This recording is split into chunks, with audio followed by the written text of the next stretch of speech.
Okay, so you should be coming from part one of this series. These videos are part of a topical series and should be watched from the beginning in order if you're going to understand what is being presented. So please, if you have not watched part one, please stop this video and start back to video one. Okay, so in part one, I introduced this topic about what's wrong in Christianity. I must reiterate, this video is not an attack on your biblical faith, but it is made to help you hone in on what is actually biblical versus what is religious. As I discuss Christianity, I know that there is a major stumbling block just due to the translation of the King James. The word Christian is literally written in your King James Bible. So how is it that the word Christian is in the Bible and then I could speak against Christianity? Am I just going against the word? Like I said earlier, that's a fair defense. And so being that I want to be thorough, I must deal with that first. So let me explain this first. I said this in the first video. Christianity is not synonymous with the Bible. And what I mean by that is that when I speak against Christianity, I am not speaking against the Bible. They are not synonymous, meaning they don't mean the same thing, even if right now you attach them together. If you feel that way, you are wrong. If I speak against Christianity, I am not speaking against the Bible. I believe in the Bible fully, all of the Bible, no exclusions. So if you believe that me saying I'm against Christianity is the same thing as me being against the Bible, you are incorrect. The actual truth is that Christianity is against the Bible, but we'll get there. Understand, Christianity is a religion. It is a belief that claims to be centered around the Bible. And if this was entirely true, then I would not be making this video. It does me no good to talk about something that is actually directly correlated with the scriptures. In my conversations with others, they want to live according to the definition that they want to view Christianity as. But we can't do that. That's just deception. We are in the 21st century. Most things we know are based upon influence. Most things we speak about are due to how it has been presented over time to us, and we choose how we adapt to it or not. I'm going to use this conversation I had with the brother about this conversation because I think his way of thinking is the way of the majority that naturally have an issue with this topic. He said this: I've always believed a Christian is someone who has repented of their sins and put their faith in Jesus Christ, Yahusha, for payment/atonement of sins, and was raised by Yah himself the third day, giving us assurance we too will be resurrected. That's been my understanding. The believer is also filled with the Holy Spirit and sealed until the day of redemption. Reread the whole Bible, not just the New Testament. A Christian, in my eyes, was always a Gentile who got to get in because Israel has been blinded for a season. And that is his definition of a Christian. And let me say that I have no problem with this definition for the most part. I do think it needs some refinement. And maybe I would ask more questions because it sounds like he's going with the once saved, always saved, but whatever. At the end, is nothing that would make me at odds and make me make a whole video series against Christianity. You understand? So please, I get it. This is what people believe Christianity is for the most part. Now listen, there is a deeper problem with this in that definition that is actually the biggest problem with Christianity, and that is the hijacking of the covenant. But I am not ready to discuss that yet. I want to take it slow so there's no confusion. What I'm saying is that if this is your definition of Christianity, and this is what you are thinking I'm coming against, then you are incorrect. Just because this is what you believe Christianity is, it does not mean that this is actually what it is. Christianity is a religion. It is a world religion that has been spread through our modern era for about 2,000 years.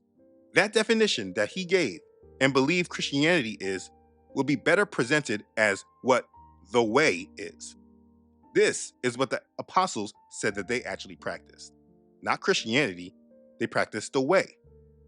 Understand this. After the apostles were killed and the spreading of the way was done, there is about a 300-year gap of history that is not widely spoken about in regards to the way. At some point, the main spreading of Christianity was not done by those following the way. And the Hebrews, the Yahudim, what you call Jews, they were removed out of the picture of spreading the way. And then later Rome made Christianity their main religion. If it was not for this move in history, 2.5 billion people in this world today would not be Christians. Again, Christianity is the biggest religion in the world. You need to really understand how it became this. Now, we will go through the history of Christianity soon. But before that, let me deal with this big stumbling block, as I said, and that is the word Christian. You see, people feel justified in rejecting what I'm saying because they see the word Christian in their Bible. So of course, they say, how can I come against them for being a Christian? Because it's clearly written in the scriptures.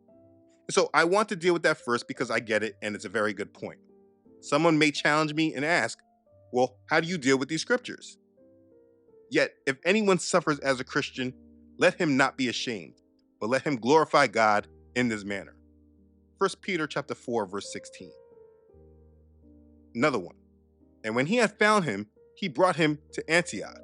So it was that for a whole year they assembled with the church and taught a great many people. And the disciples were first called Christians in Antioch. That's Acts chapter 11, verse 26. So let's be clear about a couple of things when using these scriptures. First thing, when dealing with Peter, saying anyone suffers as a Christian, let's be clear that that is not what Peter wrote. That is a translation. Peter's name is a translation. If you're holding on to this and using this as a basis to be called a Christian, you are incorrect. But why do I say this? Understand this by understanding who Peter actually was. Peter, whose name was actually Kepha, but let's just say Peter. Peter was from the tribe of Judah. He was a Hebrew. He spoke Hebrew. He did not speak Greek. How do we know this? Well, this is why. Mark was with him as he traveled. He was there as his interpreter. When looking at the writings of the early church when speaking of Mark, this is what was written. Irenaeus writes, Mark, the interpreter and follower of Peter, begins his gospel narrative in this narrative. Also, the Clement of Alexandria, another Gentile of the early church, he writes this about Mark. Mark was the follower of Peter. Peter publicly preached the gospel at Rome before some of Caesar's equestrian knights, and adduced many testimonies to Messiah, in order that thereby they might be able to commit to memory what was spoken by Peter. Mark wrote entirely what is called the Gospel according to Mark. So this is how we know. If Peter spoke Greek or Latin, then he would not have needed an interpreter. And he definitely did not write his epistle in Greek. He was a Hebrew. Now, I will speak more to this later, but this is one major problem with Christianity. So let's just talk about it quick. They want to be a part of the blessing, Christians I'm talking about, but they want to misappropriate culture and apply the doctrine of Hellenization to the faith. The Bible is not a book defined by many cultures. That's not what it is. The Bible is a book about one culture and one people, Yasharel, the sons of Jacob, who Yahuwah made a covenant with. Their culture is based off their Torah, the first 5 books of the Bible. Christians want to take the covenant and ignore that culture and rebrand it for themselves. When you do this, you ignore the very special way Yahuwah led Yasharel. He did not attach to the cultures of the other nations. He did not allow them to do this. He in fact told them to not learn the ways of the other nations. That was their culture. One of the books of the Bible that was not included was the book of Maccabees. If this was included, most people would know that the war that the Yahudim had with the Greeks before the time of Messiah came, there was a war with the Greeks. There were Yahudim, that's the word again for Jew. There were Yahudim that bowed to Greece and they assimilated with them. They adapted to Hellenism, which is just the spreading of Greek culture. And they rejected the culture of the Yahudim. The Yahudim, who fought against Greece and they won, they rejected those sellout Yahudim who assimilated, and they call them Greeks or Gentiles.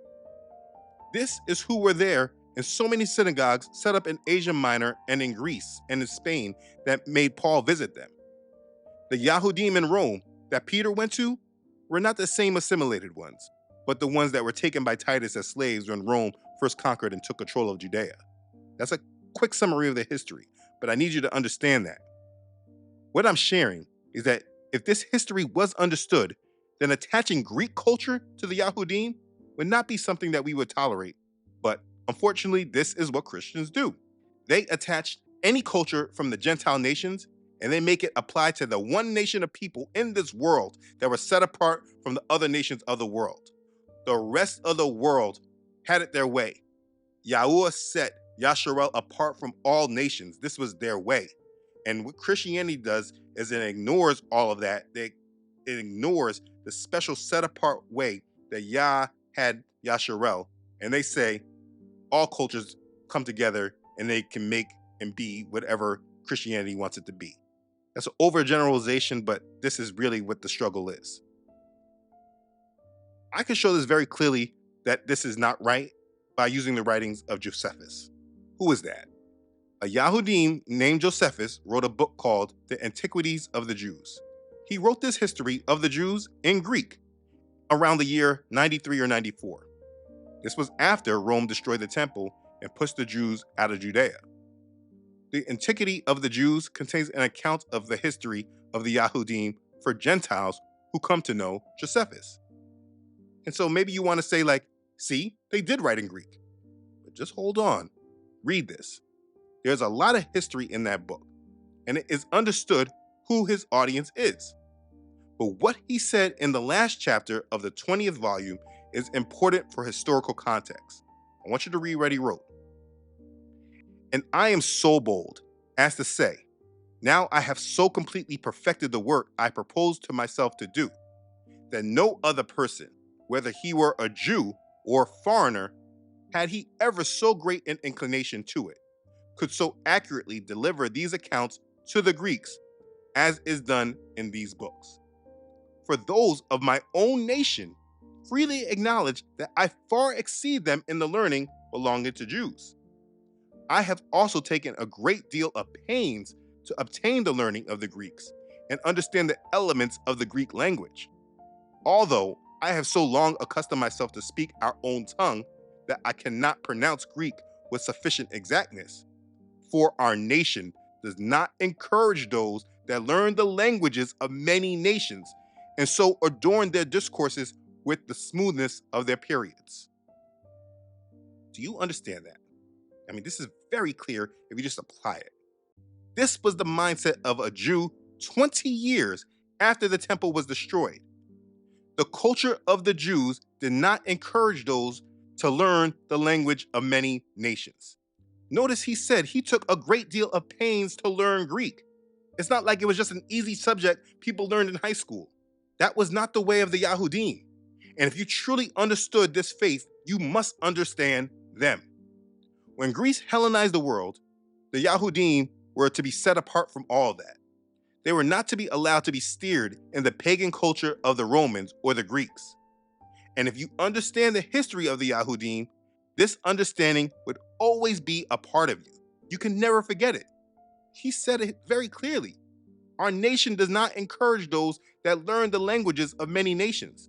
The Hebrew language and culture was very big to the Hebrews.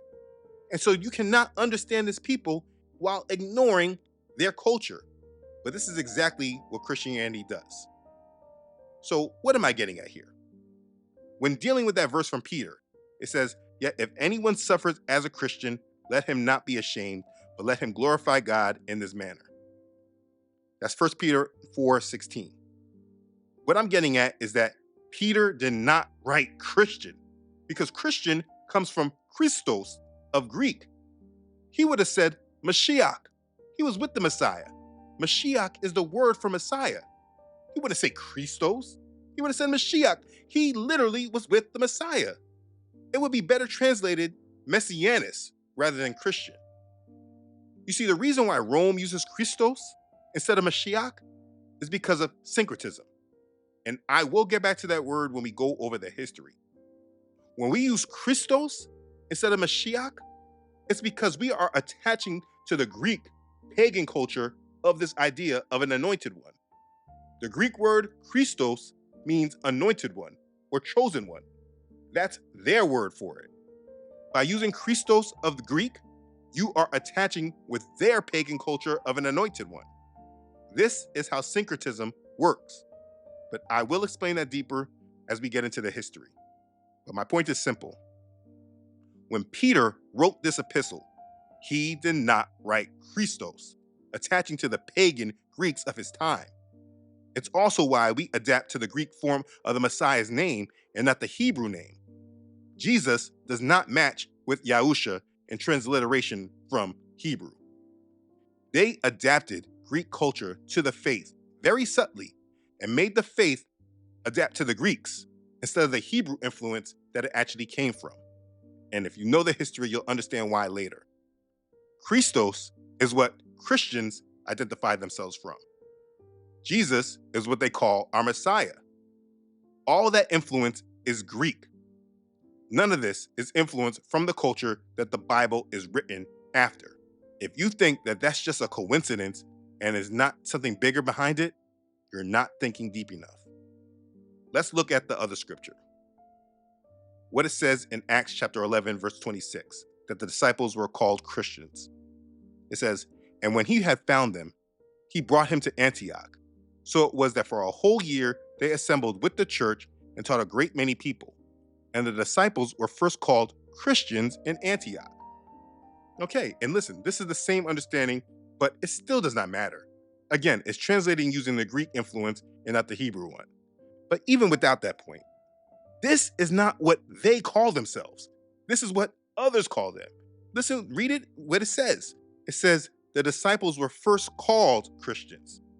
It's not what they call themselves, it's what others call them. And it's still a translation.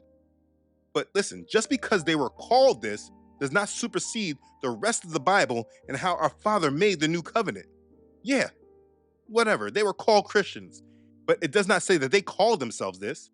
They, in fact, if you actually are applying the scriptures, they said that they followed the way. Let me show you. Then Saul, still breathing threats and murder against the disciples of the Adon, went to the high priest and asked letters from him to the synagogues of Damascus, so that if he found any who were of the way, whether men or women, he might bring them bound to Jerusalem. Acts chapter 9, verses 1 and 2.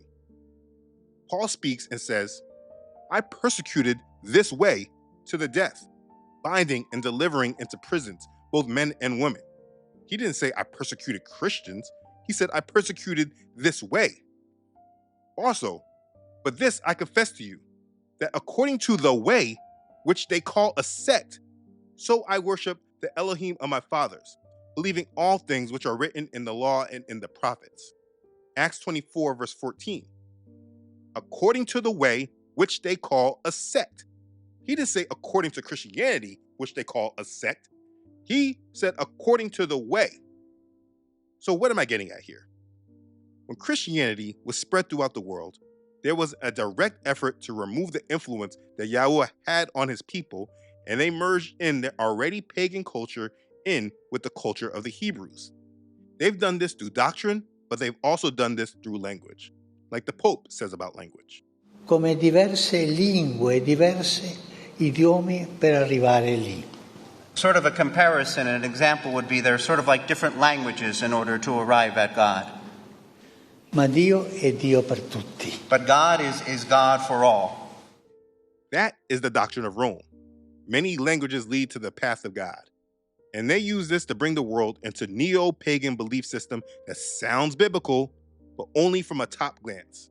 When you dig deeper, the truth comes staring right back at you. So this is dealing with the fact that Christians is written in the scriptures. Yes, this is true, but this is because of a neo-pagan culture that was tied to the translation.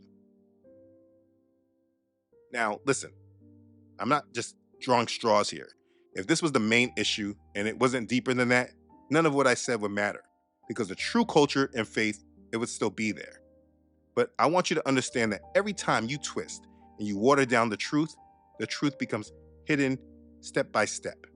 And the more different times that you see this happen, you can then see how the truth has become hidden. So listen, I get it. You might want to justify that you call yourself a Christian because in your King James Bible it says Christian. But listen, Peter did not write Christian. He did not speak Greek.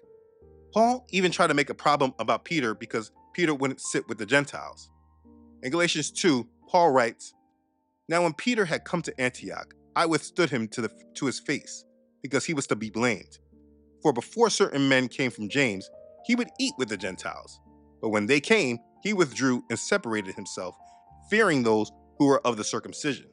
And the rest of the Yahudim also played the hypocrite with him, so that even Barnabas was carried away with their hypocrisy." Now, we don't actually have Peter's side of the story to be able to understand each other's views.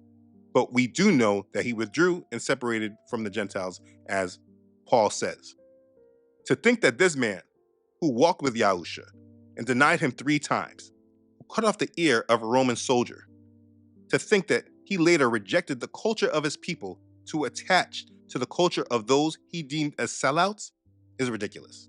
And because our teachers in Christianity do not stand for the word in this way, this is why this has never been brought to you like this until now. Just because the outsiders call these people Christians, if that's even the actual word that they used, but even if they actually did, that's not what the apostles called themselves. They said they were of the way. How come you're not a follower of the way? And this is the actual faith that I'm protecting. Christianity is not the way. It's just masquerading as so. And I hope that's clear. In the next part, I'm going to explain exactly what Christianity is. What we must do is explain what our Messiah prophesied in regards to Christianity. Did he prophesy that there will be a version of his truth that will be planted in this world that will look like it was his until it grew in fullness? Yeah, he absolutely did. If you're going to understand the basis of this discussion against Christianity, this is the next part that you must learn and understand. So we will deal with that next. Understand, Christianity is a religion that on the surface seems biblical, but when you dig deep into the doctrines, you find it is not.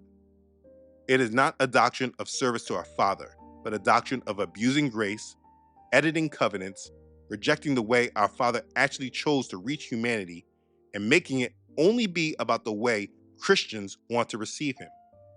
It lacks the love, obedience, and reverence for our Father that he deserves, and in the end, it does not prepare those who follow it to be ready for what our Father plans to do in the last days.